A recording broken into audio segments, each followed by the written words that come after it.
Yeah, my dad came to Australia in 1920. When he arrived in Innisfail to get cane, the farmer said there, here's the barracks, there's the room, here's a hessian bag, go to the scrub and cut yourself a few sticks and make yourself a bit of a bed and put your hessian bag over it and that's where you sleep. So Dad, the first pay he got, he went and bought himself a bed. The early days was hard for him. He couldn't speak the language. They had no power, had nothing, all horses, everything was horses, and he used to break in horses. He was very good at that, you know. Yeah, and he still believed he would be better off here than being in Sicily. Things were tough. They had a little hut just over here, dirt shed. They had a bit of crop of cane them days. They had 200 tonne, they reckon. For them days was a great thing. Dad went to see, Jack and Newell used to be a shop here once selling horse stuff and groceries. He said to the manager, I got no money, I need the roof and stuff and food for the family and horses. He said, I'll pay you in 2 years' time, and they done that. We had a barracks just down here, and we would employ cutters. They'd come from overseas, from Italy, from Yugoslavia, from a lot of Germany, and it was hard work, but they made good money, really hard work. And we never had much trouble with them, but you know, they always would winch a bit. If the cane was laying down, they'd want the cane inspector to want a bit more money. That's life, mate. They were paid on contract, so much a tonne. And they get their pay every fortnight. The payman used to come and pay them in the paddock, bring their paycheck there. Yeah. Well, it was well organised. Yeah. Cane growers there again used to do a great job, you know. Yeah. Yeah. They had they didn't have vehicles, but we used to take them into town and they'd pick up their grog and have a few drinks on a Saturday morning. But I had a couple of guys who used to cut cane for me.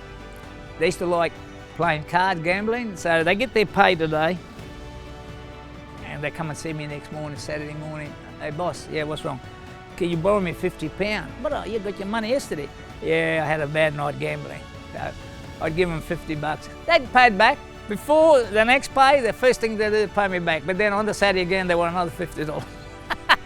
But it was all fun. It was very good, very nice people, you know. They worked hard and I really appreciate that, you know. It was 1942, it was in July. I can't remember if it was on the 24th of July, but around that time, the Japs threw a bomb in the Daintree area in the scrubber. They threw a bomb just across the river here. The bomb fell about 50 metres in from here. There was a house just there.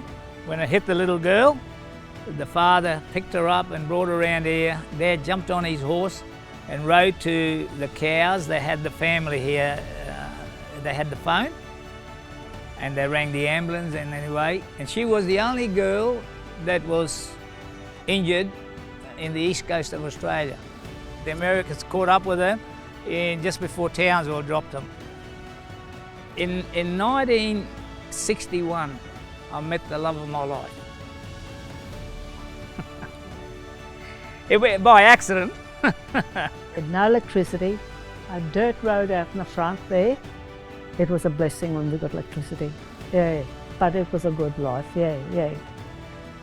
What's happened in the last few years is farmers, big farmers are selling their land and they're putting cattle or grass.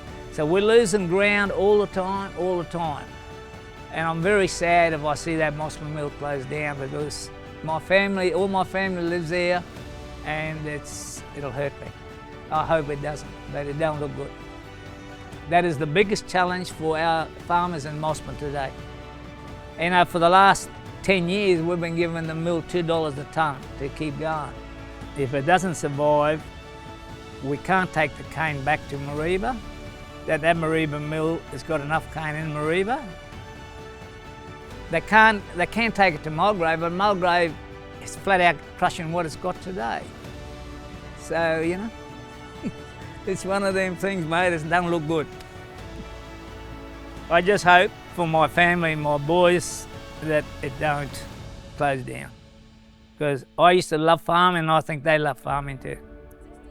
60 years on the farm, and it's been, as I said to the boys, it's been a hard life, but a good life. Very good life. Hard work in 6 months, and then you take it easy for 6 months.